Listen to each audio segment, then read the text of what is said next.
Good morning student. आज मैं आप लोगों को क्लास 10th के धातु और अधातु पाठ के फुल एक्सप्लेनेशन करने जा रहा हूँ। तो हम लोग स्टार्ट करते हैं कि धातु और अधातु, कि धातु क्या है और अधातु क्या है, इसके बारे में जानते हैं। ठीक है ना? Yes sir. तो धातु और अधातु, इस दुनिया में कुल 118 तत्व की खोज हो चुकी है। साइंटिस्ट इस दुनिया में कितने तत्वों की खोज कर चुके हैं? 118 तत्वों की, जिसमें से कुछ धातु हैं और कुछ अधातु हैं। ठीक है ना? और धातु और अधातु के बीच में हम लोग इसके बीच में कैसे डिफरेंस कर पाएंगे, कैसे अंतर जानेंगे कि धातु क्या है, अधातु क्या है। तो धातु और अधातु के बीच में भिन्नताएं या तो डिफरेंस जानने के लिए इनकी भौतिक गुणधर्म और रासायनिक गुणधर्म की सबसे पहले जानकारी प्राप्त करना होगा। ठीक है? तो हम लोग आ जाते हैं धातु के भौतिक गुण। तो इसके बारे में 9वीं कक्षा में भी आप पढ़े हैं। ठीक है? 9वीं कक्षा में आप पढ़ चुके हैं इसके बारे में, धातु और अधातु के बारे में। तो धातु के हम लोग भौतिक गुण जानते हैं। फर्स्ट में जानते हैं धातु। क्या जानते हैं? धातु 3.11 में क्या जानते हैं? धातु का उदाहरण जैसे कि यहाँ पर लिखा गया है, iron, copper, aluminium, magnesium, sodium, lead, zinc, ये सब क्या है? धातु है। लेकिन हम लोग कैसे जानेंगे कि ये धातु है? कैसे जानेंगे? तो धातु का भौतिक गुण, जैसे कि यहाँ पर धात्विक चमक लिखा हुआ है। तो पहला नंबर में हम लोग जानते हैं कि धात्विक चमक। ये धात्विक चमक क्या होता है? धात्विक मतलब तो धातु और चमक मतलब चमकना। धातु क्या करेगा? चमकेगा। तो धातु की सतह शुद्ध रूप में, धातु का सतह शुद्ध रूप में जब प्योर रहेगा तब शुद्ध रूप में चमकदार होती है। धातु का सतह शुद्ध रूप में कैसा होती है? चमकदार होती है। धातु के इस गुण को धात्विक चमक कहते हैं। धातु का इस गुण को क्या कहेंगे? धात्विक चमक। ये खास कर जो शुद्ध रूप रहता है, उसमें कुछ मिलावट नहीं रहता है, तब ऐसा कंडीशन में ये कैसा होती है? चमकदार। कैसा होती है? चमकदार। जैसे कि हम लोग ले लेते हैं चांदी। चांदी को तो आप देखे होंगे, मम्मी सब पहनती हैं, गहना में इसका उपयोग किया जाता है। ये चांदी, सोना, ये सब क्या होती है? काफ़ी चमकदार होती है। लेकिन जब इसमें मिलावट करोगे, कार्बन मिलाओगे, तब ये थोड़ा चमकदार क्या हो जाएगी? कम हो जाएगी। ठीक है? तो धातु शुद्ध रूप में क्या होती है? चमकदार होती है। सभी धातु शुद्ध रूप में चमकदार होगी। ठीक ना? तो ये हम लोग को समझ में आ गया। तो ये हो गया धात्विक चमक। अब नेक्स्ट आते हैं हम लोग तो यहाँ पर देखिए कठोर लिखा हुआ है। क्या लिखा हुआ है? कठोर। कठोर मतलब बिल्कुल ठोस चीज, मजबूत होना। ठीक है? तो जिसको कठोरता हम लोग बोलेंगे। क्या बोलेंगे? कठोरता। सभी धातु कठोर होते हैं। जितने भी धातु हैं, लोहा हो गया, तांबा हो गया, स्टील हो गया, टीना हो गया, ये सभी क्या होते हैं? कठोर होते हैं। सभी धातु क्या होते हैं? कठोर होते हैं, मतलब मजबूत होते हैं। तथा अलग अलग धातु की कठोरता भिन्न होती है, लेकिन हर धातु की कठोरता क्या हो सकती है? अलग अलग हो जाती है। जैसे कि लोहा लेंगे और एक सोना लिए या तो चांदी लिए, तो लोहा की कठोरता सोना चांदी से क्या है? अधिक है। उसी तरह से थोरियम ले लेते हैं, तो थोरियम की कठोरता लोहा से भी क्या है? अधिक है। तो किसी धातु का कठोरता अधिक होती है और किसी धातु की कम होती है। अब इसको कैसे जानेंगे हम लोग कि किसका कठोरता अधिक है? तो हम लोग इस प्रयोग से जान सकते हैं कि लोहा को यदि हम गर्म करते हैं, पिघालते हैं, तो कोई लोहा जल्दी गल जाएगा और कोई लोहा लेट से गलेगा। जो लेट से गलेगा उसकी कठोरता कम है, जो जल्दी गलता है उसकी कठोरता अधिक है। समझ में आ गया? तो सबसे अधिक कठोर थोरियम है। सबसे अधिक कठोर धातु कौन सा है? थोरियम है। थोरियम की कठोरता बहुत अधिक होती है, लेकिन इसमें अपवाद है, एक्सेप्शन। अपवाद में क्या है? सोडियम तथा पोटेशियम। सोडियम तथा पोटेशियम बहुत मुलायम धातु होते हैं। सोडियम तथा पोटेशियम कैसा धातु है? बहुत अधिक मुलायम धातु है, जिससे चाकू द्वारा भी आसानी से काट सकते हैं। सब्जी को जिस तरह से काटते हैं, उसी तरह से ये धातु को आसानी से हम लोग चाकू से काट सकते हैं। लग रहा है कि चाकू से हम लोग सब्जी काट रहे हैं या तो कोई धातु को काट रहे हैं, इस तरह से काटा जा सकता है। तो हुई ना ये जादू बात? तो जो जादुई बात है उसे अपवाद कहें। ठीक है, अपवाद मतलब बिल्कुल उससे उल्टा, उल्टा गुण वाला को क्या बोलते हैं? अपवाद। दूसरी बात रहेगी पारा। पारा कमरे के ताप पर द्रव अवस्था में पाया जाता है। पारा ऐसा धातु है जो कमरे के ताप पर कैसे अवस्था में पाते हैं? द्रव अवस्था में। हम लोग अभी थोड़ा देर पहले क्या सीखे थे कि क्या गुण सीखे? कठोरता। सभी धातु क्या होती है? कठोर होती है। लेकिन पारा धातु ऐसा है कि अगर रूम में इस हथेली में लेते हैं यहाँ पारा, तो ये किस अवस्था में मिलेगा? द्रव अवस्था, पानी जैसा मिलेगा। किस अवस्था में मिलता है? पानी के जैसा में। तो ये भी क्या है? बिल्कुल उससे उल्टा है। ठीक है, नेक्स्ट हम लोग आते हैं। तो यहाँ पर जस्ट इसका नीचे क्या लिखा हुआ है? अघात वर्धता। क्या चीज? अघात वर्धयता। तो अघात वर्धयता किसे कहते हैं? धातुएं आघात वर्ध्य होती है। जितने भी धातु हैं कैसे होती हैं? आघात वर्ध्य होते हैं। अतः धातु को पीटने पर चादर की तरह फैल जाता है। इस गुण को आघात वर्धयता कहते हैं। समझ गए? जैसे कि सोना और चांदी। सोना और चांदी का आघात वर्धयता अधिक होती है, क्योंकि जब सोना और चांदी को हम लोग अलग अलग पतले पतले शेप में डालकर नाना प्रकार के गहना के डिजाइन सब बना सकते हैं, तो हम लोग कह सकते हैं कि सोना और चांदी का आघात वर्धयता सबसे अधिक होती है। ठीक है, नेक्स्ट आते हैं। आघात वर्धयता के नीचे क्या लिखा हुआ है यहाँ? तन्यता। क्या चीज? तन्यता। तन्यता मतलब तार के रूप में खिंचाना। ठीक है, तन्यता मतलब तार के रूप में खिंचाना।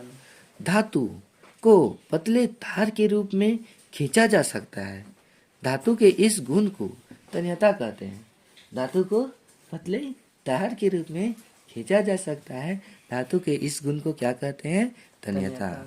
उदाहरण के तौर पर 1 ग्राम सोने से 2 किलोमीटर लंबा तार खींचा जा सकता है।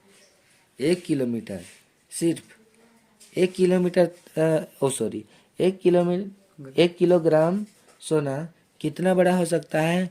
हम लोग कल्पना कर सकते हैं कि मम्मी सब, हमारी माताएं बहनें जो नाक में पहनते हैं वो भी 1 ग्राम सोना से अधिक होता है। समझो, वो 1 ग्राम सोना को अगर तार के रूप में खींचेंगे तो कितना किलोमीटर तक खींच सकते हैं? 2 किलोमीटर। समझ में आया? तो 1 ग्राम सोने में कितना किलोमीटर तार खींचे जा सकते हैं? 2 किलोमीटर। 2 किलोमीटर तार खींचे जा सकते हैं।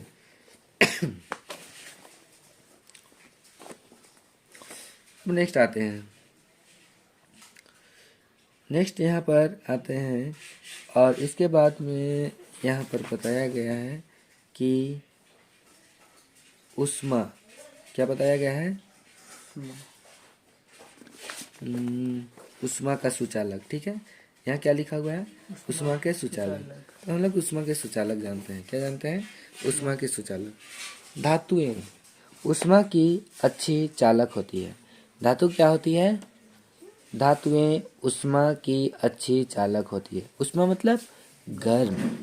उष्मा मतलब गर्म, यानी कि धातु को एक जगह गर्म करोगे तो पूरे सतह पर वो गर्म क्या हो जाता है? फैल जाता है। फैलता है ना? तो धातुएं क्या होती है? उष्मा की अच्छी चालक होती है। लाइट कट गया, क्या करे। धातु के अगला गुण के बारे में जानते हैं। अगला गुण है उष्मा के सुचालक। उष्मा के सुचालक।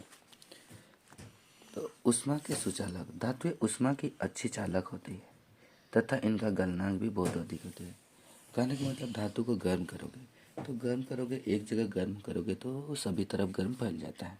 जैसे कि बर्तन में, गैस का चूल्हा में बर्तन को चढ़ाते हैं तो एक जगह गर्म होता है, एक जगह गर्म करते हैं हम लोग, तो वह पूरी बर्तन में ही गर्म फैल जाता है। पूरी बर्तन में ही गर्म फैल जाता है।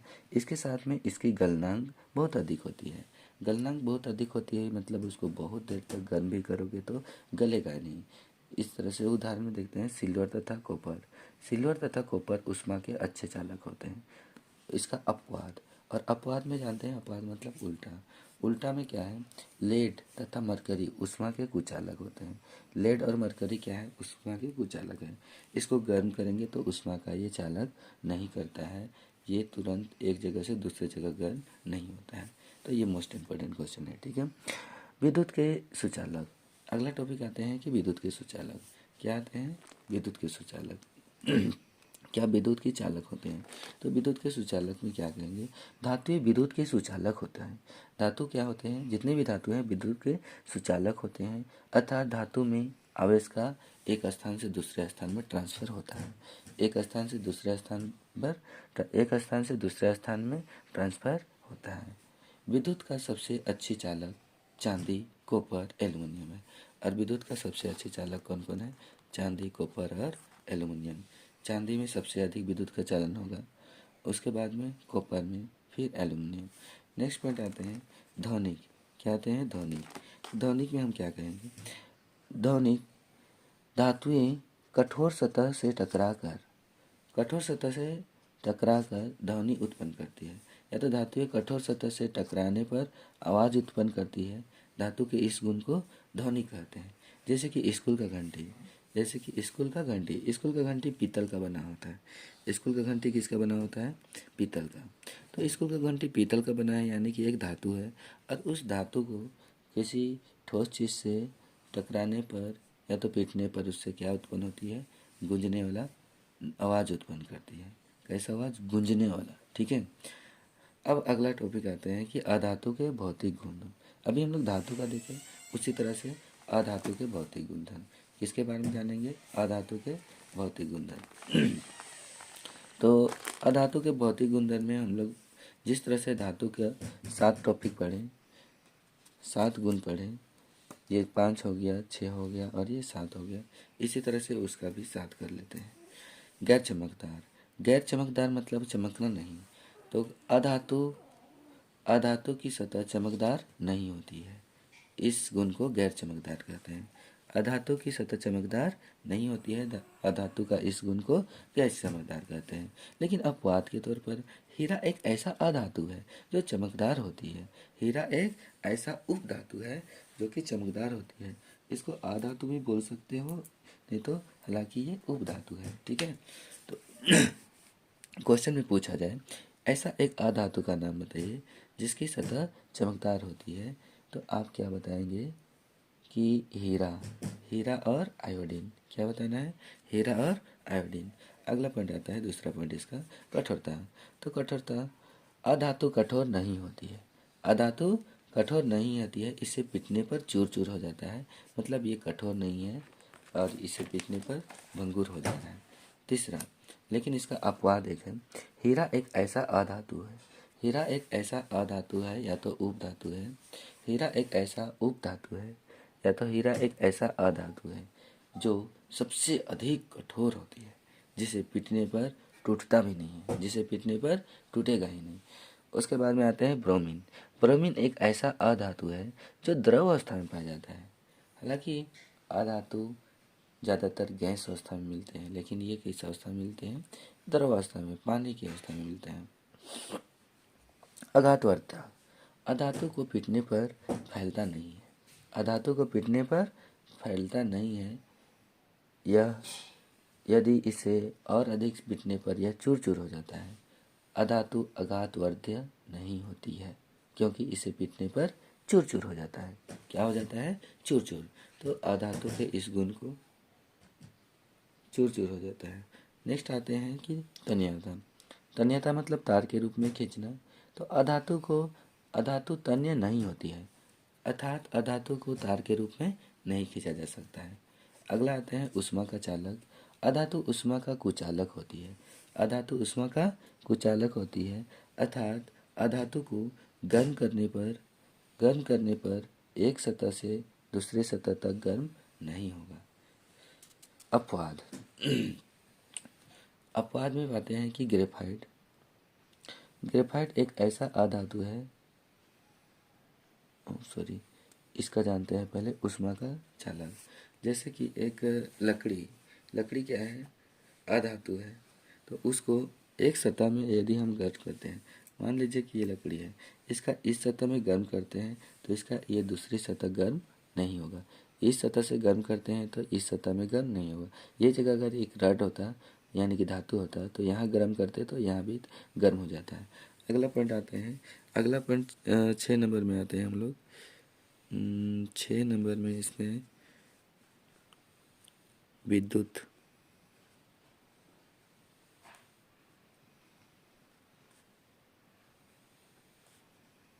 का कुचालक, क्या जानेंगे? विद्युत का कुचालक। तो विद्युत का कुचालक में हम लोग क्या कहेंगे कि अधातु जिस तरह से ऊष्मा का कुचालक होता है उसी तरह से अधातु विद्युत का भी कुचालक होता है। यानी कि एक तरफ विद्युत को जोड़ने पर दूसरी छोर तक विद्युत नहीं जाएगा। जैसे कि एक प्लास्टिक का कुर्सी में एक तरफ विद्युत जोड़ रहे हैं, करंट जोड़ रहे हैं तो दूसरे छोर में भी करंट नहीं जाएगा। लेकिन अपवाद इसमें एक आता है कि ग्रेफाइट एक ऐसा अधातु है जिसमें विद्युत का चालन होता है। ग्रेफाइट, ये पेंसिल का अंदर में जो लीड होते हैं, नीब होते हैं, उसको ग्रेफाइट बोलते हैं। ग्रेफाइट में अगर इधर करंट हम जोड़ देते हैं तो इस छोर तक करंट थोड़ा बहुत प्रवाह होगा।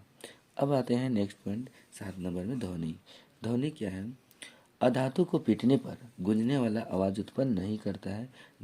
अधातु के इस गुण को अध्वनिक या तो ध्वनिक नहीं कहेंगे। तो यहाँ हम लोग का धातु और अधातु के भौतिक गुणधर्म समाप्त होता है। अब हम लोग अगला टॉपिक में आते हैं, धातु के रासायनिक गुणधर्म। धातु के उदाहरण दीजिए जो कमरे के ताप पर द्रवावस्था में पाए जाते हैं। तो कौन सा धातु है? पारा। दूसरा, चाकू से आसानी से काटा जा सकने वाला धातु का नाम बताइए। तो सोडियम और पोटेशियम। तीसरा, ऊष्मा की सबसे अच्छी चालक होती है किसमें? चांदी और तांबा में। ऊष्मा की कुचालक होती है, ऊष्मा की कुचालक कौन होता है? लेड और पारा। अगला आता है आघातवर्धकता। आघातवर्धकता तथा तन्य का अर्थ बताइए। आघातवर्धकता धात्विक आघातवर्धकता होती है, अतः धातु को पीटने पर चादर की तरह फैलती है। इस गुण को आघातवर्धकता कहते हैं। तन्यता, धातु को पतले तार के रूप में खींचा जा सकता है। धातु को पतले तार के रूप में खींचा जा सकता है, इस गुण को तन्य कहते हैं। ठीक है। अब आते हैं हम लोग धातु का रासायनिक गुणधर्म। धातु के रासायनिक गुणधर्म। तो धातु के रासायनिक गुणधर्म जानने के लिए सबसे पहले धातु को वायु के साथ दहन कराएंगे। किसके साथ? वायु के साथ। सभी धातुएं ऑक्सीजन के साथ अभिक्रिया करके धातु ऑक्साइड बनाती है। जितनी भी धातु है, धातु ऑक्सीजन की उपस्थिति में धातु को छोड़ देंगे तो धातु ऑक्साइड बनेगा। कहने का मतलब एक धातु लेते हैं, समझ बैठिए ये क्या है? एक धातु है। यदि इसको हम खुले जगह में छोड़ देते हैं तो कुछ दिनों के बाद में इसमें एक परत आ जाएगा, इसको धातु ऑक्साइड कहेंगे। जिसको क्या कहेंगे? धातु ऑक्साइड। तो जैसे कि कॉपर को ऑक्सीजन की उपस्थिति में छोड़ देते हैं तो कॉपर ऑक्साइड बना लेता है। एल्युमिनियम को ऑक्सीजन की उपस्थिति में छोड़ देते हैं तो एल्युमिनियम ऑक्साइड बना लेता है। ये किस तरह से बनाता है? जैसे कि ये तीर चिन्ह से बाईं ओर में भाग लेने वाला तत्व को क्या बोलते हैं? अभिकारक। और दाईं ओर बनने वाले पदार्थ को क्या बोलते हैं? उत्पाद। तो यहाँ अभिकारक में भाग ले रहा है कॉपर और ऑक्सीजन। तो कॉपर और ऑक्सीजन भाग लिया तो रिजल्ट भी निकलेगा कॉपर और ऑक्सीजन से ही। तो यहाँ कॉपर और ऑक्सीजन बन गया। अब यहाँ पर जो मॉलिक्यूल्स होते हैं, अणु होते हैं, वो इस तरह से होते हैं। कॉपर की संयोजकता यहाँ पर 2। कॉपर की संयोजकता कितना होता है? कॉपर की संयोजकता यहाँ हम 2 लिखते हैं और ऑक्सीजन की भी संयोजकता 2। ये 2 कैसे होता है? कॉपर की संयोजकता 2 और ऑक्सीजन की संयोजकता 2। ऑक्सीजन की जैसे कि परमाणु संख्या देखा जाए तो 8 होता है। तो के कक्षा में 2 इलेक्ट्रॉन रखते हैं, एल कक्षा में 6 इलेक्ट्रॉन रखते हैं। तो 2 इलेक्ट्रॉन लेने की क्षमता होती है और जिसको 2 इलेक्ट्रॉन देने की क्षमता होती है। तो 2 से 2 कट जाता है, 2 से 2 कट जाता है। तो इसकी बनता है पूरी यौगिक, तो CuO बन जाता है। इसी तरह से एल्युमिनियम और ऑक्सीजन को लेते हैं। तो एल्युमिनियम और ऑक्सीजन, एल्युमिनियम की संयोजकता हमारा हो जाता है, एल्युमिनियम की संयोजकता 3 होता है। इसकी परमाणु संख्या 13 है।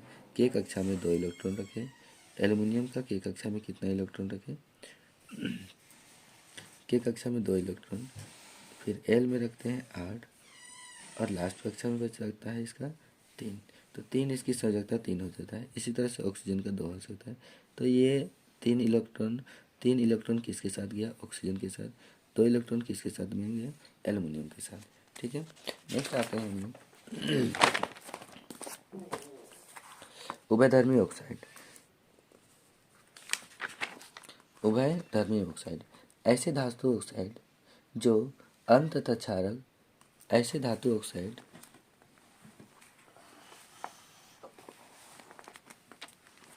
ऐसे धातु ऑक्साइड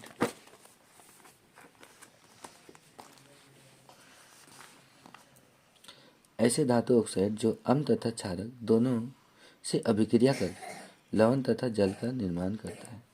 लवण तथा जल का निर्माण करता है। ऐसे धातु ऑक्साइड जो अम्ल और क्षारक दोनों से अभिक्रिया करके क्या बनाता है? लवण तथा जल का निर्माण करता है। लवण तथा जल का निर्माण करता है। तो ऐसी अभिक्रिया को उभयधर्मी, तो इससे बनने वाला पदार्थ को क्या बोलेंगे? उभयधर्मी ऑक्साइड बोलेंगे। ठीक है, उभयधर्मी ऑक्साइड अम्ल तथा क्षारक दोनों गुण को प्रदर्शित करता है। जैसे कि एल्युमिनियम ऑक्साइड, ये उभयधर्मी ऑक्साइड है। यहाँ पर एल्युमिनियम ऑक्साइड क्या है? उभयधर्मी ऑक्साइड है। अम्ल में हाइड्रोक्लोरिक अम्ल लिए हैं, ये अभिक्रिया करके क्या बनाया? एल्युमिनियम क्लोराइड बनाता है। और इसी तरह से क्षारक के साथ अभिक्रिया किया और सोडियम एल्युमिनेट बनाता है। ये अर्ध उभयधर्मी ऑक्साइड और जो एल्युमिनियम ऑक्साइड है अम्ल के साथ में अभिक्रिया करके क्या बनाया? लवण। और यहाँ एल्युमिनियम ऑक्साइड क्षार के साथ अभिक्रिया करके क्या बनाया? लवण और जल। और ये दोनों गुण को प्रदर्शित करता है, दोनों गुण को प्रदर्शित करता है, इसीलिए इसको उभयधर्मी ऑक्साइड बोलते हैं। अब क्षार, जो धातु ऑक्साइड जल में घुलनशील होते हैं उसे क्षार कहते हैं। जो धातु ऑक्साइड जल में घुलनशील होगा उसे क्या कहेंगे? क्षार कहेंगे। अगला टॉपिक आते हैं जल के साथ अभिक्रिया। तो धातु जल के साथ अभिक्रिया करके धातु ऑक्साइड और हाइड्रोजन गैस बनाता है। धातु ऑक्साइड जल के साथ अभिक्रिया करके पुनः हाइड्रोजन गैस बनाता है।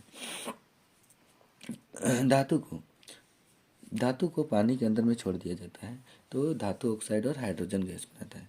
क्या बनाता है? धातु ऑक्साइड और हाइड्रोजन गैस। लेकिन उस धातु को पुनः फिर से अगर पानी में बहुत दिन तक छोड़ दिया जाता है तो सिर्फ वो हाइड्रोक्साइड बनाता है, पुनः हाइड्रोक्साइड बनाती है। कहने का मतलब हाइड्रोजन गैस बनाती है, हाइड्रोक्साइड बनाती है। क्या बनाती है? धातु हाइड्रोक्साइड। पुनः अगर छोड़ दिया जाए तो धातु ऑक्साइड अभिक्रिया करके फिर क्या करने लगता है? हाइड्रोक्साइड बनाता है। क्या बनाएगा? हाइड्रोक्साइड। यहाँ पर हम लोग एग्जाम्पल दे सकते हैं।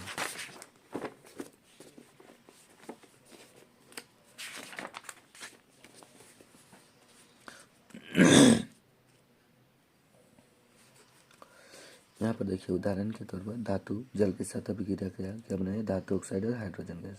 लेकिन धातु ऑक्साइड को पुनः जल के साथ अभिक्रिया करेंगे तो धातु हाइड्रोक्साइड बनाएगी। क्या बनाएगी? धातु ऑक्साइड। यहाँ पर हम लोग कर सकते हैं जल के साथ अभिक्रिया करके धातु हाइड्रोजन गैस तथा धातु ऑक्साइड उत्पन्न करती है। जो धातु ऑक्साइड जल में अघुलनशील होते हैं और जल में घुलकर धातु हाइड्रोक्साइड प्रदान करता है, लेकिन सभी धातुएं जल के साथ अभिक्रिया नहीं करता है। ये भी बात ध्यान में रखना है। तो यहाँ पर हम लोग लेते हैं उदाहरण के तौर पर पोटेशियम धातु जल के साथ में अभिक्रिया किया, क्या बनाया? पोटेशियम हाइड्रोक्साइड और हाइड्रोजन गैस। और सोडियम धातु जल के साथ अभिक्रिया किया और सोडियम हाइड्रोक्साइड बनाया और हाइड्रोजन गैस। तो ये हो गया। अगला टॉपिक आते हैं अम्ल के साथ अभिक्रिया। किसके साथ? अम्ल के साथ अभिक्रिया। तो अम्ल के साथ अभिक्रिया में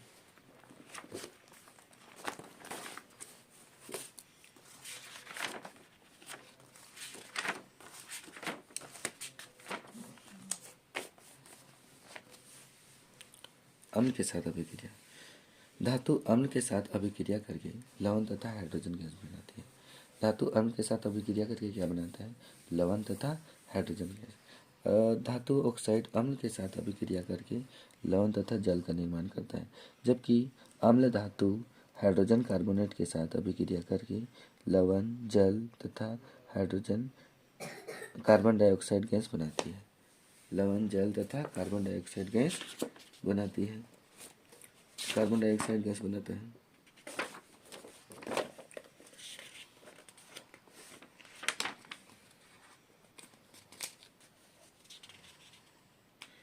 एक मिनट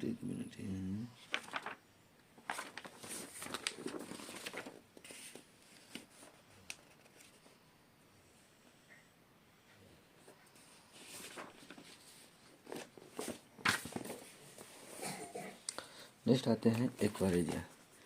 अब आते हैं एक्वारेजिया कि एक्वारेजिया क्या है। ठीक है, 3:1 के अनुपात में 3:1 के अनुपात में सांद्र हाइड्रोक्लोरिक अम्ल एवं सांद्र नाइट्रिक अम्ल का ताजा मिश्रण होता है, उसे एक्वारेजिया कहते हैं। 3:1 के अनुपात में कितना? 3:1 के अनुपात में सांद्र हाइड्रोक्लोरिक अम्ल और सांद्र नाइट्रिक अम्ल। तो 3:1 में हाइड्रोक्लोरिक अम्ल को लेते हैं और 1:1 में क्या लेते हैं? नाइट्रिक अम्ल। दोनों को मिश्र कर देते हैं, तो इसे क्या कहा जाता है? एक्वारेजिया। यह सोना को भी गला सकता है। अगला आते हैं विस्थापन अभिक्रिया। वैसा अभिक्रिया जिसमें अधिक अभिक्रियाशील वाले तत्व कम अभिक्रियाशील वाले तत्व को उसके यौगिक से हटा देता है, उसे विस्थापन अभिक्रिया कहते हैं। जैसे कि धातु बी में लवण है, ये इसको विस्थापित करके ए लवण विलयन को बी से कर देता है। ये आप यहाँ देख सकते हैं। ये हालांकि आप चैप्टर 1 में भी पढ़ चुके हैं। एक्वारेजिया के बाद में धातु लवण विलयन के साथ अभिक्रिया। तो लवण विलयन में हम लोग यहाँ आते हैं, तो यहाँ पर देखिए विस्थापन अभिक्रिया के बारे में बताया गया है। ठीक है, तो विस्थापन अभिक्रिया ये हो जाता है, यानी कि अधिक अभिक्रियाशील वाले तत्व कम अभिक्रियाशील वाले तत्व को उसके यौगिक से क्या करेगा? उसे उठा फेंक देगा, हटा देगा। ठीक, अब आते हैं सक्रियता सरणी। नेक्स्ट आते हैं क्या चीज़ें? सक्रियता सरणी। कि सक्रियता सरणी का किसे कहते हैं? यहाँ एनसीईआरटी बुक में लिखा हुआ है परिभाषा। वह सूची जिसमें धातुओं की क्रियाशीलता को आरोही क्रम में व्यवस्थित किया जाता है, जिसे सक्रियता सरणी कहते हैं। यानी कि धातु को क्रियाशीलता के आधार पर कौन ज़्यादा क्रिया करता है, कौन धातु कम अभिक्रिया करता है, उसके आधार पर उसको आरोही क्रम में, आरोही मतलब घटते के क्रम में सजाया गया है। घटते के क्रम में सजाया गया है, तो जिसे हम लोग क्या कहते हैं? सक्रियता सरणी। नेक्स्ट आता है आयनिक युग्म। क्या है अगला? तो सक्रियता सरणी यहाँ पर चित्र इस तरह से उदाहरण देखते हैं। सबसे अधिक अभिक्रियाशीलता वाले धातु क्या है? पोटेशियम, फिर sodium, calcium, magnesium, aluminium, zinc, iron, lead, hydrogen, copper, mercury, silver, gold. सबसे कम अभिक्रियाशील कौन है? गोल्ड है। गोल्ड कम अभिक्रियाशील है कहने का मतलब गोल्ड को कहीं भी छोड़ दो, उसमें कुछ रस्टिंग वगैरह, जंग वगैरह लगेंगे नहीं। इसीलिए सिल्वर का और चांदी का उपयोग किसके लिए किया जाता है? आभूषण बनाने में। और सबसे अधिक अभिक्रियाशील कौन है? पोटेशियम और सोडियम। और पोटेशियम सोडियम इतना अधिक अभिक्रियाशील है कि इसको खुले जगह में हम लोग छोड़ भी नहीं सकते हैं। ये खुले जगह में जैसे ही छोड़ देते हैं तो वो वायु के संपर्क में आकर तुरंत ही आग पकड़ लेता है। तो इस तरह से कुछ धातु अधिक अभिक्रियाशील होते हैं, कुछ धातु कम अभिक्रियाशील होते हैं, और इसको आरोही क्रम में ही सजाना क्या कहलाता है? सक्रियता सरणी कहलाता है। अब सोडियम को केरोसिन के तेल में, यहाँ पर नेक्स्ट क्वेश्चन आ जाता है, सोडियम को केरोसिन के तेल में डुबोकर क्यों रखा जाता है? सोडियम को केरोसिन के तेल में डुबोकर क्यों रखा जाता है? तो इसका क्वेश्चन आंसर यहाँ पर हम लोग जानते हैं। सोडियम अत्यंत अभिक्रियाशील धातु है। यदि इसे खुले स्थान पर रखा जाए, खुले स्थान पर या तो खुले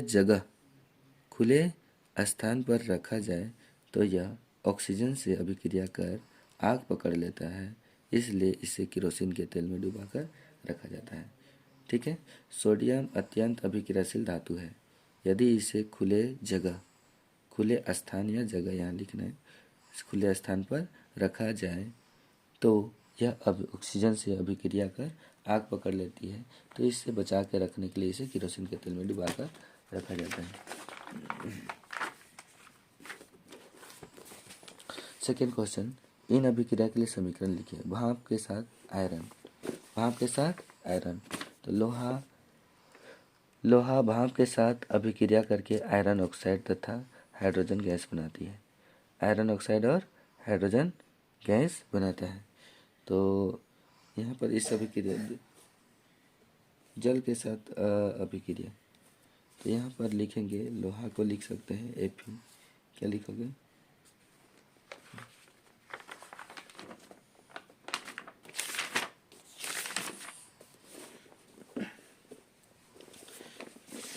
लोहा को लिखोगे Fe, क्या लिखेंगे? Fe। यहाँ पर देख सकते हैं भाप के साथ अभिक्रिया, भाप के साथ अभिक्रिया कराएंगे किसको? भाप के साथ आयरन। आयरन का सूत्र क्या हो जाता है? Fe। क्या होता है? Fe। इसको किसके साथ? भाप। और भाप का सूत्र क्या होगा? H2। उनके साथ अभिक्रिया कराएंगे तो क्या बनेगा? Fe2O3 प्लस हाइड्रोजन गैस, ठीक है, Fe3O प्लस हाइड्रोजन गैस। तो इसको संतुलित आप यहाँ से कर सकते हैं। Fe इधर 2 है और इधर कितना है? 2, इधर 2 है तो इधर भी आपको कितना करना होगा? 2 यहाँ लिखना होगा। फिर हाइड्रोजन इधर 2 है, हाइड्रोजन 2 कंप्लीट हो गया। ऑक्सीजन इधर 1 है और इधर ऑक्सीजन कितना है? 3। तो ऑक्सीजन को यहाँ पर 3 करते हैं हम, कितना करते हैं? 3। तो 3 ऑक्सीजन हो जाएगा, लेकिन इसके साथ में क्या चीज़ बढ़ रहा है? हाइड्रोजन। 3 दूना 6, तो यहाँ पर भी कितना हाइड्रोजन डालना होगा? 3 लिखेंगे ताकि 3 दूना 6। अब यहाँ फेरस कितना है आपका? 2 है। लोहा कितना है? 2 है। तो यहाँ भी आगे में कितना डाल दोगे? 2 डाल देते हैं। कितना? 2 डाल देते हैं। तो ये संतुलित हो जाता है। इस तरह से जल के साथ कैल्शियम तथा पोटेशियम का, किसका? जल के साथ पोटेशियम तथा कैल्शियम का। पोटेशियम का सिंबल होता है के, ये 1 नंबर का हो गया। 2 नंबर में पोटेशियम का के, इसको किसके साथ अभिक्रिया करना है? जल के साथ। तो क्या बनाएगा? KOH। क्या बनाता है? KOH plus hydrogen gas. Plus में क्या चीज़? Hydrogen gas. इसको संतुलित करना होगा तो कि एक ऑक्सीजन, हाइड्रोजन इधर 2 है और इधर हाइड्रोजन कितना हो गया? 3 हो गया। तो ये विषम संख्या है। विषम संख्या को पहले सम करते हैं। तो यहाँ पर हाइड्रोजन कितना हो गया? 2। यहाँ भी हाइड्रोजन कितना हो गया? 2। तो यहाँ पर लगाते हैं 2 2 4, तो इधर 2 दूनी 4। तो ऑक्सीजन कितना है? यहाँ 2। यहाँ भी कितना हो गया? 2। पोटेशियम इधर 2, तो इधर कितना डालेंगे? 2। इसके साथ में अब सेकेंड क्वेश्चन क्या है? कैल्शियम के साथ। इसके साथ कैल्शियम। कैल्शियम का सिंबल होता है Ca और इसको भाप का सूत्र होगा H2। तो जल का सूत्र है यहाँ, तो जल के साथ अभिक्रिया बनाएंगे तो क्या बनाएंगे? CaOH का होल ट्वाइस, CHOL का होल ट्वाइस। अब ये OH का होल ट्वाइस इस तरह से आता है, Ca को कैल्शियम को Ca लेंगे और OH को, ये हाइड्रोक्साइड हो गया। इसकी संयोजकता कितना होता है? 2। कैल्शियम हालांकि 20 नंबर में है, तो 20 का अगर इलेक्ट्रॉनिक विन्यास करेंगे तो K कक्षा में 2, L कक्षा में 8, KL M कक्षा में 8, फिर यहाँ लास्ट में कितना बचता है? 2। तो यहाँ पर संयोजकता 2। और इसी तरह से हाइड्रोक्साइड का संयोजकता कितना होता है? 1। तो 1 गया इसके साथ, तो यहाँ पर 1 हो गया, और 2 आया इनके साथ, तो यहाँ पर कितना हो गया? 2 हो गया, ठीक है। और इसके साथ में क्या चीज़ और बनेगा? हाइड्रोजन गैस बनेगा। तो यहाँ पर बताइए, कैल्शियम हाइड्रोजन के साथ जल के साथ अभिक्रिया करके क्या बनाएगा? Calcium hydroxide plus hydrogen gas. Plus में क्या बनाएगा? Hydrogen gas. अब यहाँ ऑक्सीजन 2 है, तो यहाँ इसको भी हम क्या करते हैं? 2 करते हैं, और हाइड्रोजन 2 दूना 4, यहाँ 2 और यहाँ 2, कितना हो गया? 4 हो गया। कैल्शियम 1 है, कैल्शियम 1, ठीक है, संतुलित हो गया। इस तरह से नेक्स्ट टॉपिक हम लोग आते हैं। तो और क्वेश्चन है, हालांकि ये सब आप कर सकते हो। धातु एवं अधातु कैसे अभिक्रिया करती है? धातु और अधातु कैसे अभिक्रिया करती है? धातु और अधातु अभिक्रिया करती ही नहीं। धातु और अधातु अभिक्रिया नहीं करती है। धातु और अधातु कैसे अभिक्रिया करती है।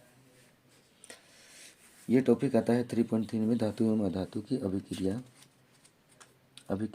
करती है। धातु और अधातु कैसे अभिक्रिया करती है, तो इसको जानते हैं। धातु और अधातु अभिक्रिया करती है, इसको आयनिक यौगिक कहते हैं। आयनिक यौगिक किस नाम से जानेंगे? आयनिक यौगिक किस नाम से जानेंगे? आयनिक यौगिक। धातु से अधातु इलेक्ट्रॉन का हस्तांतरण से बने यौगिक को आयनिक यौगिक कहते हैं, या तो विद्युत संयोजक यौगिक। इसका और एक नाम है विद्युत संयोजक यौगिक। कहने का मतलब धातु और अधातु कैसे अभिक्रिया करती है? इलेक्ट्रॉन का लेन देन करके, इलेक्ट्रॉन का हस्तांतरण करके। धातु और अधातु के बीच, धातु और अधातु के बीच इलेक्ट्रॉन का लेन देन से बने यौगिक को आयनिक यौगिक कहते हैं, या तो विद्युत संयोजक यौगिक कहते हैं। उदाहरण के रूप में सोडियम क्लोराइड का निर्माण करते हैं। सोडियम का इलेक्ट्रॉनिक विन्यास होता है।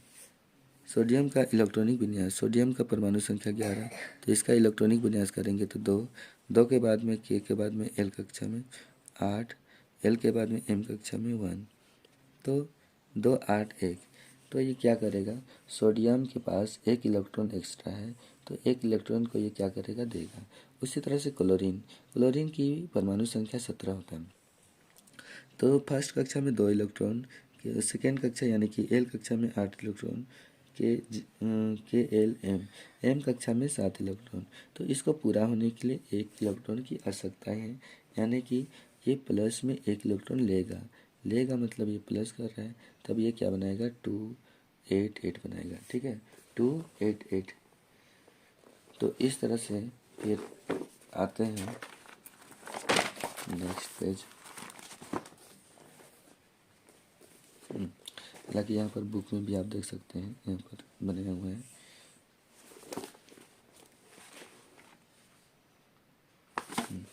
यहाँ पर बने हुए हैं, यहाँ पर फर्स्ट एग्जांपल और ये सेकंड एग्जांपल है मैग्नीशियम क्लोराइड का। तो फिर Na के पास एक्स्ट्रा कितना था? 1 इलेक्ट्रॉन, और ये प्लस करता है किसके पास? Cl का बाह्यतम कक्षा में कितना था? 7। तो यहाँ से 1 इलेक्ट्रॉन क्या हुआ? हस्तांतरण हुआ। तो इलेक्ट्रॉन का लेन देन से बने यौगिक को क्या कहेंगे? आयनिक यौगिक। यानी कि Na क्या किया? प्लस मतलब दे दिया, और Cl यहाँ पर माइनस। Cl क्या है यहाँ पर? माइनस मतलब ये क्या किया? लिया। इसी तरह से मैग्नीशियम क्लोराइड का निर्माण, किसका? मैग्नीशियम क्लोराइड का निर्माण करते हैं। तो Mg यानी कि मैग्नीशियम का इलेक्ट्रॉनिक विन्यास क्या होता है? 2 8 2। इसकी परमाणु संख्या 12, तो के कक्षा में 2, एल कक्षा में 8 और एम कक्षा में 2 इलेक्ट्रॉन बचता है। तो ये इसके पास 2 इलेक्ट्रॉन क्या है? एक्स्ट्रा है।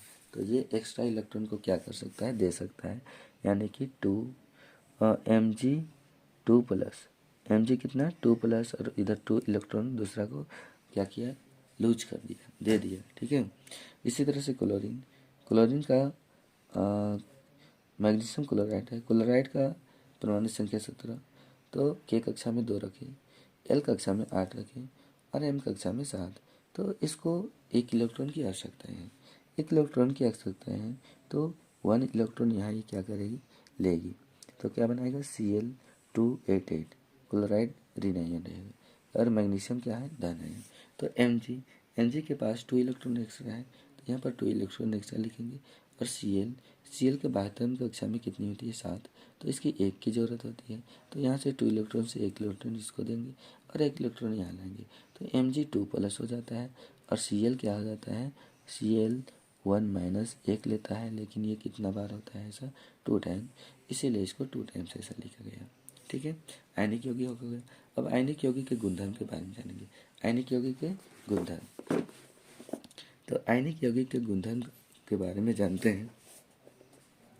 यहाँ पर छूट गया है थोड़ा सा, तो लिखेंगे Mg 2+, जबकि यहाँ पर Cl है 1 2 3 4 5 6 7 और 1 इलेक्ट्रॉन ले लिए, तो 8।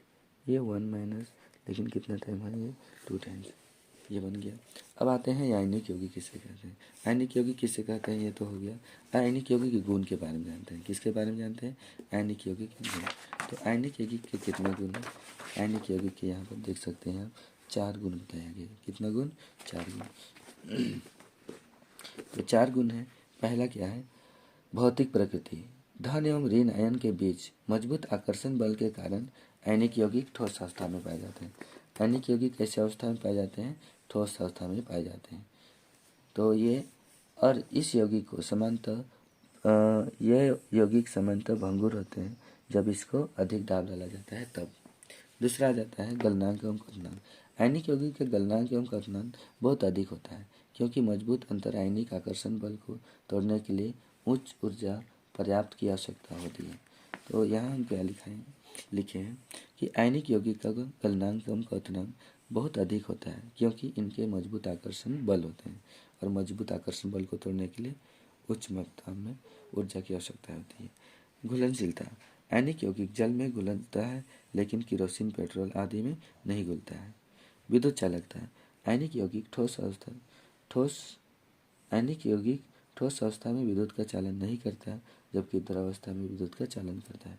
जब ठोस रहेगा वो तो ठोस रहेगा तो वो विद्युत का पास नहीं करेगा, लेकिन आयनिक यौगिक जल लिक्विड फॉर्म में रहेगा, जल अवस्था में आ जाएगा, द्रव अवस्था में, तब वो करंट का पास करेगा। ठीक है। इसके बाद में ये क्वेश्चन आंसर है। सोडियम, ऑक्सीजन और मैग्नीशियम का इलेक्ट्रॉन बिंदु संरचना बनाइए और इलेक्ट्रॉन के हस्तांतरण द्वारा Na2O MgO का निर्माण बनाइए। इन यौगिक का कौन से आयन उपस्थित हैं? तो आयनिक यौगिक का गलनांक उच्च क्यों होता है? तो आयनिक यौगिक का गलनांक उच्च होने का यहाँ पर ये देखे हम लोग रीजन, क्योंकि मजबूत अंतर आयनिक आकर्षण को तोड़ने के लिए ऊर्जा की पर्याप्त मात्रा में आवश्यकता होती है, इसलिए आयनिक यौगिक का गलनांक उच्च होता है। ठीक है। सोडियम, ऑक्सीजन एवं मैग्नीशियम का इलेक्ट्रॉन बिंदु संरचना। तो सोडियम, मैग्नीशियम इलेक्ट्रॉन का इलेक्ट्रॉन बिंदु संरचना इस तरह से बताया जा सकता है।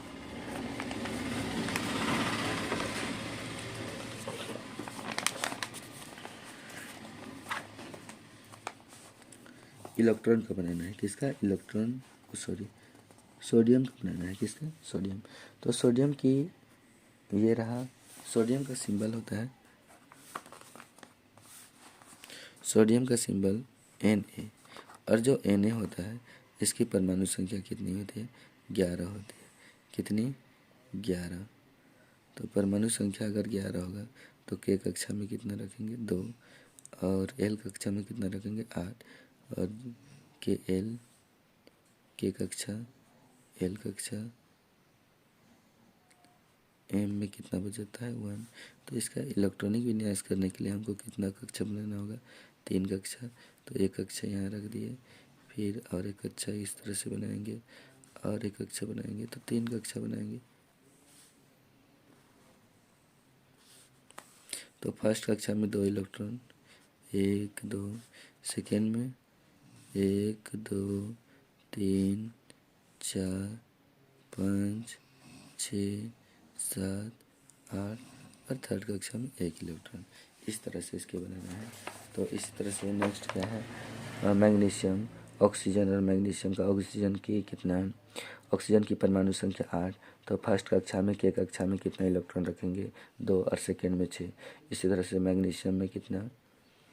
मैग्नीशियम की परमाणु संख्या 12 होता है। तो पहला कक्षा में 2 इलेक्ट्रॉन, और दूसरा कक्षा में 8, और तीसरा में 2 रखेंगे।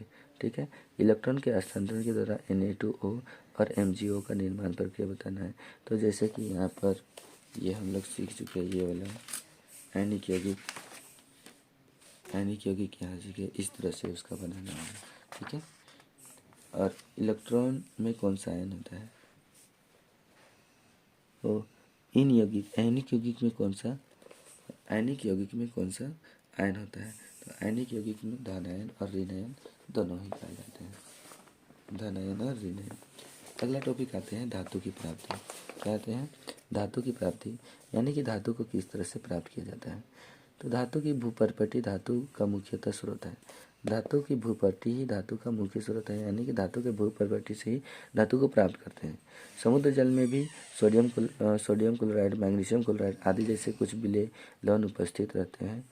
तो हालांकि समुद्र से ही कुछ पा सकते हैं, जबकि ज़्यादातर प्रमुख यानी कि मुख्य रूप से धातु का स्रोत क्या है? भूपर्पटी, पृथ्वी की भूपर्पटी ही है। तो यहाँ हम लोग अब जानेंगे टॉपिक ये हो गया। इसमें जानते हैं कि खनिज की प्राप्ति कैसे करते हैं। खनिज पृथ्वी के भूपर्पटी में प्राकृतिक रूप से पाए जाने वाले तत्वों या यौगिक को क्या कहते हैं? खनिज कहते हैं। पृथ्वी के अंदर जितने भी धातु होते हैं वो कहाँ से हम लोग खोद के निकाला जाता है। जितने भी धातु होते हैं वो पृथ्वी के अंदर से खोद कर निकाला जाता है। और जब खोद के निकालेंगे तो वो किस रूप में पाए जाते हैं? खनिज के रूप में। तो हम लोग क्या करेंगे? खनिज किससे कहते हैं? पृथ्वी के भूपर्पटी में प्राकृतिक रूप से पाए जाने वाले तत्व या यौगिक को खनिज कहते हैं। ठीक है। नेक्स्ट आते हैं अयस्क। अयस्क क्या होता है? खनिज से अलग किए गए धातु को अयस्क कहते हैं। अब जब पृथ्वी से खोद के जब खनिज निकालेंगे तो ऐसा थोड़ी ना बात है कि प्योर फॉर्म में हम लोग को मिलेगा। उसमें बहुत सारा धूल कण रहेगा और मटेरियल सब भी रहेगा। बहुत सारा धातु मिक्स रह सकता है, अधातु मिक्स रह सकता है। उसको अलग करके शुद्ध धातु प्राप्त करना, अलग करके शुद्ध धातु प्राप्त करना ही क्या कहलाता है? अयस्क कहता है। अब धातु का निष्कर्षण जानते हैं। धातु का निष्कर्षण तो अभिक्रियाशीलता के आधार पर धातुओं को 3 वर्गों में बांटा गया है। धातु को निष्कर्ष करने के लिए कितने वर्गों में बांटा गया है? 3 वर्गों में। तो धातुओं की क्रियाशीलता अलग अलग पाए जाते हैं। जैसे कि पहले हम लोग सीख चुके हैं कि सक्रियता सरणी किसे कहते हैं। तो सक्रियता सरणी के बारे में इससे पहले सीख चुके हैं यही चैप्टर में। तो धातु की क्रियाशीलता कितने प्रकार के होते हैं? 3 प्रकार के। एक निम्न अभिक्रियाशील वाले, दूसरा मध्यम अभिक्रियाशील वाले धातु, तीसरा उच्च अभिक्रियाशील वाले धातु। तो अयस्क को सबसे पहले तो जमीन से खोदने पर क्या मिलता है हमें? खनिज। तो खनिज से हम लोग क्या निकालते हैं? अयस्क। तो अयस्क का संद्रण यानी कि अयस्क से शुद्ध धातु प्राप्त करने की तरीका कितना है? 3 तरीका है। एक उच्च अभिक्रियाशील धातु, एक मध्यम अभिक्रियाशील धातु, एक निम्न अभिक्रियाशील धातु। कितना है? 3 है। तो इस तरह से जो धातु को कितने 3 वर्गों में बांटा गया है, धातु का निष्कर्षण को 3 वर्गों में बांटा गया है। ये अधिक अभिक्रियाशील को विद्युत अपघटन विधि से, और मध्यम अभिक्रियाशील को कार्बन का उपयोग से अपचयन करा के, और कुछ प्राकृतिक अवस्था में पाए जाते हैं, वो तो प्राकृतिक अवस्था में पाए जाते हैं उसको। तो यहाँ पर अगला टॉपिक आ जाता है धातु का निष्कर्षण करने का तरीका। ठीक है, ये वाला हम लोग अभी देख रहे हैं। तो पहले उच्च अभिक्रियाशील वाले धातु को गलित अवस्था में विद्युत अपघटन विधि द्वारा से इसको शुद्ध कर सकते हैं, शुद्ध धातु प्राप्त कर सकते हैं। और मध्यम अभिक्रियाशील वाले धातु को क्या करेंगे? सब पहले कार्बोनेट आयस्क में और सल्फाइड आयस्क में बदलेंगे, फिर कार्बोनेट आयस्क को निस्तापन विधि से धातु ऑक्साइड में बदलेंगे, और सल्फाइड आयस्क को भर्जन विधि से धातु ऑक्साइड में बदलेंगे। तब धातु ऑक्साइड को क्या करने से? अपचयन करने से, यानी कि अपचयन करके शुद्ध धातु प्राप्त कर सकता है। इसी तरह से निम्न अभिक्रियाशील वाले धातु को सबसे पहले किस में बदलेंगे? सल्फाइड आयस्क में, और सल्फाइड आयस्क में को किस विधि से? भर्जन विधि से धातु प्राप्त किया जा सकता है, परिष्करण। तो टॉपिक बाय टॉपिक एक एक करके सबको जानते हैं। इससे पहले कि हम लोग क्या सीखेंगे, 3.42 में क्या है कि गैंग के बारे में जानेंगे। किसके बारे में? गैंग। कि गैंग क्या होता है। गैंग अयस्क से अलग किए गए अशुद्धियाँ जैसे मिट्टी, रेत, धूलकण होती है, जिन्हें गैंग कहते हैं। तो अयस्क से जब शुद्ध धातु निकालते हैं तो शुद्ध धातु एक तरफ तो शुद्ध धातु निकल जाता है, जबकि दूसरा तरफ अशुद्ध धातु अशुद्धियाँ रहती हैं। अशुद्धियाँ में जैसे कि क्या क्या रह सकता है? बहुत सारा मिट्टी आप देख सकते हैं, रेत देखेंगे, और अन्य तत्व भी देखने के लिए मिल सकता है। तो जिन्हें क्या कहते हैं? गैंग कहते हैं। ठीक है। अब आते हैं कि निष्कर्षण। पहला है निम्न अभिक्रियाशील वाले धातु। निम्न अभिक्रियाशील धातु सक्रियता सरणी में नीचे पाए जाने वाला धातु है।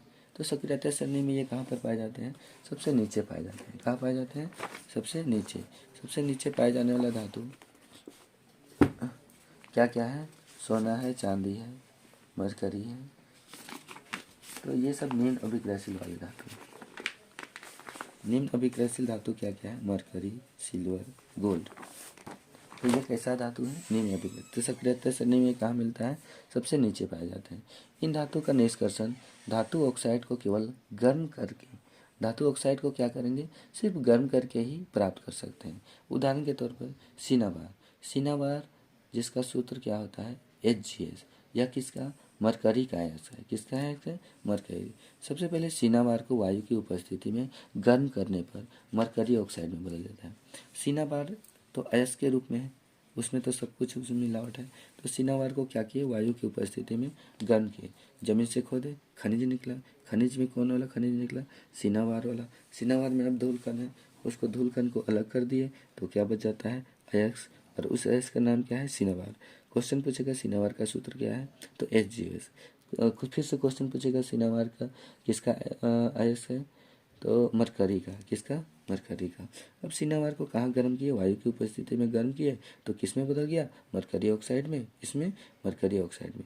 अब मरकरी ऑक्साइड आ गया तो मरकरी ऑक्साइड को पुनः गर्म करके मरकरी धातु प्राप्त किया जा सकता है। तो इस तरह से निम्न अभिक्रियाशील वाले धातु का, निम्न अभिक्रियाशील धातु का निष्कर्षण करते हैं। दूसरा में आ जाता है मध्यम अभिक्रियाशील। मध्यम अभिक्रियाशील धातु का निष्कर्षण किस तरह से किया जाता है? मध्यम अभिक्रियाशील वाले धातुएं जैसे आयरन, जिंक, लेड, कॉपर की अभिक्रियाशीलता मध्यम होती है। ये धातुएं प्रायः सल्फाइड या तो कार्बोनेट अयस्क के रूप में पाया जाता है। जो मध्यम धातु है, अभिक्रियाशील वाले धातु हैं, वो किस किस रूप में मिलते हैं?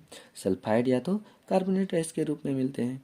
ये सल्फाइड या कार्बोनेट अयस्क की सबसे पहले धातु ऑक्साइड में बदला जाता है। इसको गर्म करेंगे तो किस में बदला जाएगा? धातु ऑक्साइड। इसके बाद इसे पुनः गर्म करके शुद्ध धातु प्राप्त किया जा सकता है। तो जैसे कि ए नंबर में यहाँ पर बताया गया है, तो ये सल्फाइड अयस्क में मिलता है। किस रूप में मिलता है?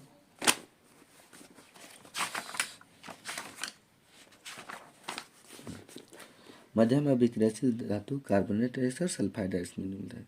तो निस्तापन विधि से, कौन सा विधि? निस्तापन और भर्जन विधि से धातु ऑक्साइड में बदलेंगे। तो पहले हम लोग जानते हैं भर्जन किसे कहते हैं। भर्जन विधि से। किस विधि से? भर्जन। जैसे भर्जन, तो भर्जन विधि से इसको बदलेंगे। और एक है निस्तापन विधि से। भर्जन क्या होता है? सल्फाइड अयस्क को वायु की उपस्थिति में अधिक ताप पर गर्म करने पर यह ऑक्साइड में बदल जाता है। किसको? सल्फाइड अयस्क को। किसकी उपस्थिति में? वायु की उपस्थिति में अधिक ताप पर गर्म कर रहे हैं, पर यह किस में बदल जा रहा है? ऑक्साइड में। इसके बाद में ये जैसे कि सूत्र में लिखा है ZnS, ये क्या है? Zinc sulphide. जिंक सल्फाइड है यानी कि सल्फाइड अयस्क है। इसको ऑक्सीजन की उपस्थिति में गर्म किए तो किस में बदल गया? Zinc oxide. और जिंक ऑक्साइड को पुनः गर्म कार्बन के साथ करने पर, अब जिंक ऑक्साइड को कार्बन के साथ में क्या कर रहे हैं? गर्म कर रहे हैं, तब क्या बन जाता है? जिंक धातु हमें प्राप्त होती है। इसी तरह से निस्तापन कार्बोनेट अयस्क को कन्वर्ट करने का प्रक्रिया है। तो कार्बोनेट अयस्क को सीमित वायु में अधिक ताप पर, कार्बोनेट अयस्क को सीमित वायु में अधिक ताप पर गर्म करने से यह ऑक्साइड में बदल जाता है और इस प्रक्रिया को निस्तापन कहते हैं। जैसे कि जिंक कार्बोनेट है, तो जिंक कार्बोनेट है और जिंक कार्बोनेट को तापन करते हैं, गर्म करते हैं तो जिंक ऑक्साइड में बदल गया। और जिंक ऑक्साइड को पुनः गर्म कार्बन के साथ करने पर जिंक धातु प्राप्त होती है। ठीक है, नेक्स्ट टॉपिक आते हैं हम लोग यहाँ पर थर्मिट अभिक्रिया। कौन सा?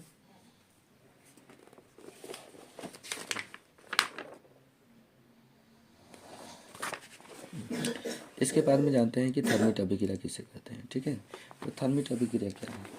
जब फेरस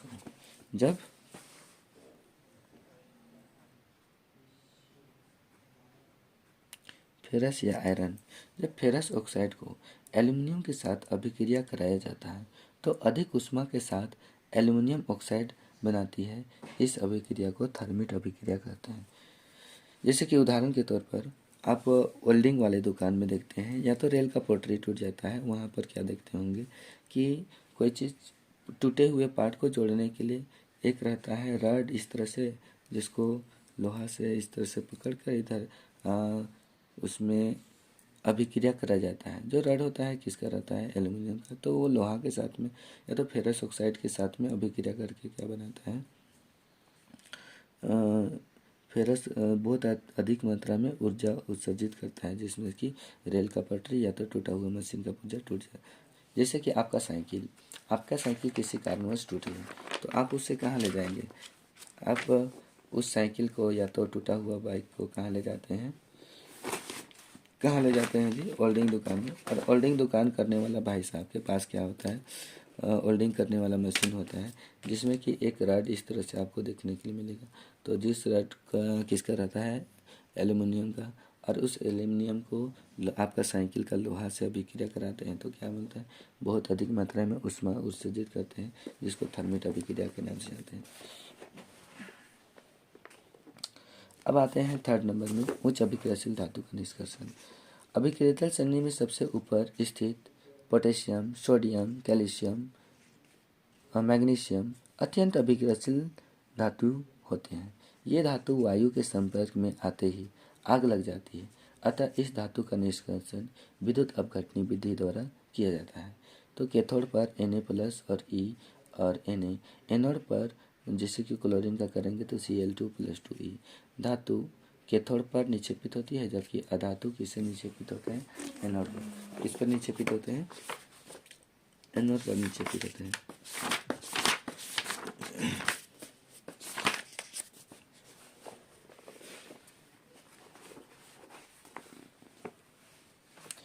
थर्मिट अभिक्रिया का यह फार्मूला हो गया। इसके बाद में ये हम लोग पढ़ रहे हैं तो ये हो गया। अब इसको निष्कासन करने की धातु परिष्करण विधि है। तो विद्युत अपघटन विधि किसे बोलते हैं, विद्युत अपघटन विधि जैसे copper, zinc, tin, nickel, silver, gold जैसे कुछ धातु परिष्करण विद्युत अपघटन विधि द्वारा किया जाता है। इस प्रक्रम में अशुद्ध धातु को एनोड तथा शुद्ध धातु को कैथोड परत में बनाया जाता है। तो ये आप यहाँ से नहीं लिखेंगे, यहाँ से धातु के लवण के विलयन का उपयोग विद्युत अपघटन के रूप में किया जाता है। धातु के लवण के विलयन का उपयोग किसमें, विद्युत अपघट्य के रूप में होता है। चित्र यहाँ जैसे कि दर्शाया गया है उसमें। तो इसमें आपको मेन आंसर यहाँ से लिखोगे। विद्युत अपघट्य से जब विद्युत धारा प्रवाहित की जाती है तो एनोड में स्थित अशुद्ध धातुएं विद्युत अपघट्य में घुल जाती है। इतनी ही मात्रा में शुद्ध धातु विद्युत अपघट्य जैसे कि कैथोड में निक्षेपित हो जाते हैं, जबकि विलय अशुद्ध विलयन में चली जाती है। अब विलय अशुद्ध एनोडीय तल में निक्षेपित हो जाते हैं, जिसे एनोड बंद कहते हैं। कहने का तात्पर्य यह है कि अधिक अभिक्रियाशील धातु तो तुरंत ही जैसे कि खोद के निकालो और वायु के संपर्क में आएगा, तो शुद्ध करोगे तो वो उसको जैसे ही शुद्ध रूप में प्राप्त करते हैं तो क्या हो जाता है, आग पकड़ लेती है। तो इस कारण से इसको विद्युत अपघटनी में करते हैं। किसमें, विद्युत अपघटनी। तो ये अपघटनी है। तो उच्च अभिक्रियाशील धातु जैसे कि सोडियम और मैग्नीशियम। तो सोडियम पोटेशियम ये सभी धातु क्या है, उच्च अभिक्रियाशील धातु है। तो सोडियम पोटेशियम धातु को उनके अयस्क को पहले विद्युत अपघटनी में क्या किया जाता है, घोल लिया जाता है, विलयन बना लिया जाता है। उसके बाद विद्युत धारा प्रवाहित करते हैं। तो विद्युत धारा प्रवाहित करते हैं तो जितने भी अशुद्ध धातु है वो कहाँ, कैथोड में जमा हो जाता है, जबकि अशुद्ध धातु कहाँ, एनोड में। कैथोड में क्या चीज़, शुद्ध धातु, और एनोड में क्या चीज़, अशुद्ध धातु। और एनोड के नीचे जितने भी अशुद्ध तल निक्षेपित हो जाता है, जम जाता है, जिसे एनोड पंख कहते हैं। अब आ जाता है इधर क्वेश्चन आंसर। तो क्वेश्चन आंसर में हमारा क्या है,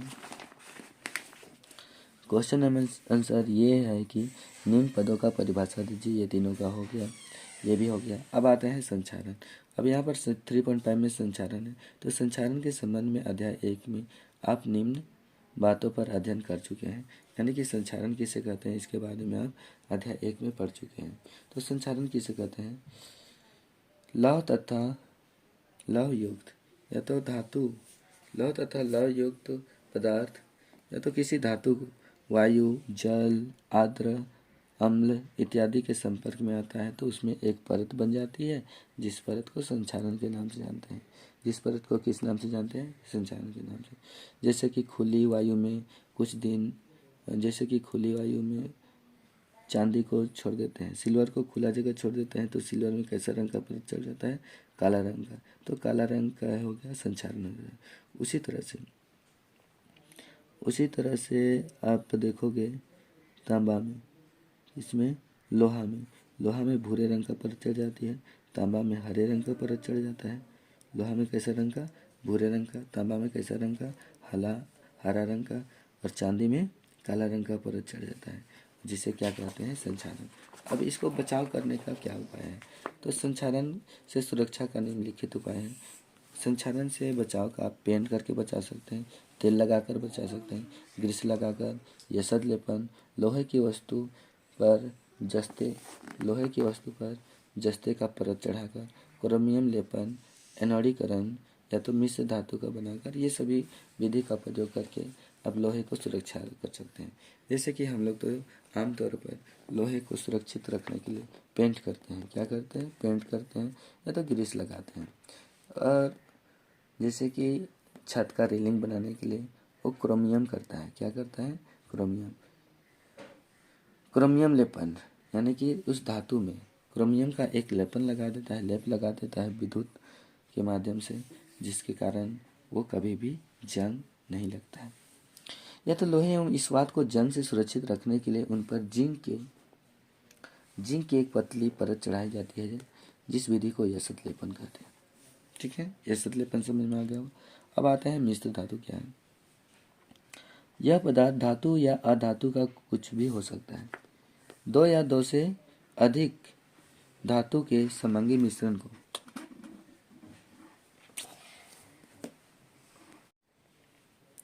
मिश्र धातु किसे कहते हैं? दो या दो से अधिक धातु के समंगी मिश्रण को मिश्र धातु कहते हैं। उदाहरण के तौर पर कॉपर और जिंक का मिश्र धातु को पीतल कहा जाता है। उसी तरह से तांबा और टीन का मिश्र धातु को कांसा कहते हैं। क्या कहते हैं? कांसा। अब ये अमलगम क्या होता है? यदि कोई एक धातु पारद है, एक धातु क्या है? पारद है, तो ऐसे मिश्र धातु को अमलगम कहते हैं। क्या कहते हैं? अमलगम। तो सबसे पहले हम लोग यहाँ सीखे मिश्र धातु का उदाहरण सीखे, फिर क्या जानना है? अमलगम क्या होता है? यदि मिश्र धातु में एक धातु क्या होता है? पारद होता है, तब उसे अमलगम कहते हैं। क्या कहते हैं? अमलगम। और एक जानने योग्य बात है, ये लास्ट में हम लोग को मिलता है, शुद्ध सोने 24 कैरेट का होता है। शुद्ध सोने कितना कैरेट का होता है? 24 कैरेट कैरेट कहते हैं। शुद्ध सोने को 24 कैरेट कहते हैं, लेकिन ये आभूषण बनाने के लिए उपयुक्त नहीं होता है। ये आभूषण बनाने के लिए सही नहीं होता है, क्योंकि यदि शुद्ध सोने को आभूषण बना दिया जाता है, तब वो बहुत जल्दी ही गर्म से वो क्या हो जाएंगे? थोड़ा सा उसकी आघातवर्ता या तो तन्यता अधिक हो जाएंगे। कहने का मतलब जल्दी गलने की क्षमता रहती है। इसीलिए उसकी गलनांक को कम करने के लिए कितना कैरेट का? 22 कैरेट सोने या तो 22 कैरेट चांदी का उपयोग किया जाता है आभूषण बनाने के लिए।